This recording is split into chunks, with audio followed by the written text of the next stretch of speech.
un pigeon, se faire pigeonner. Tout le monde a déjà entendu ces expressions moquant ces oiseaux. Et même vous, à cet instant, vous vous demandez peut-être, qu'est-ce que ce sujet? Que font les pigeons, cette espèce invasive, ces rats ailés, dans un concours d'éloquence? C'est bien la question. Et c'est justement à cause de leur forme que je souhaite les défendre. Je voudrais exacerber l'injustice qu'il aurait commise.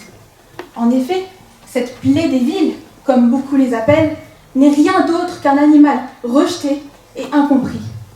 Ce sont eux qui ont porté la communication à un autre niveau. Ils nous ont transmis pendant des siècles nos lettres et nos missives, voyageurs et vecteurs de nos cœurs. Les colombes, quant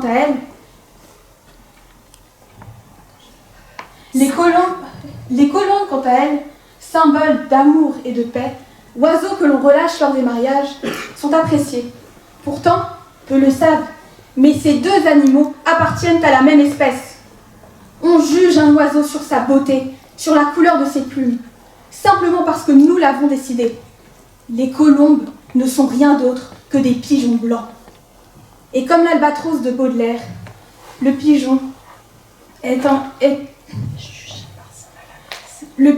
est jugé par sa maladresse et sa laideur, et non pour ce qu'il est réellement.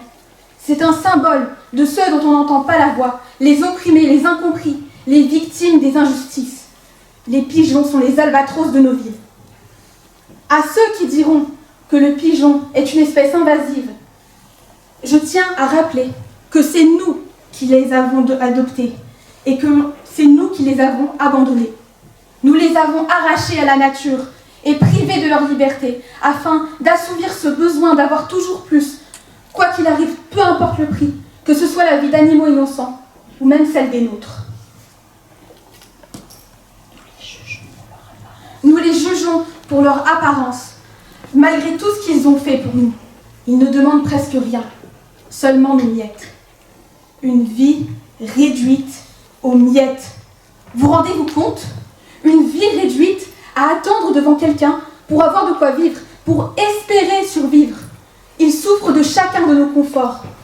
Ils se baignent dans une eau polluée, mangent nos déchets, leurs doigts de pied s'arrachent à cause de nos cheveux qui s'enroulent et se serrent. Ils nous ont suivis à travers nos forêts illuminées. Ils nous ont suivis à travers nos toits, nos immeubles et à travers nos vies. Peut-on leur en vouloir d'exister?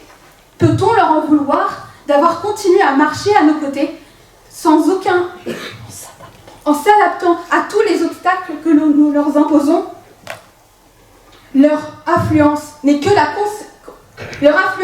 conséquence de notre incompétence.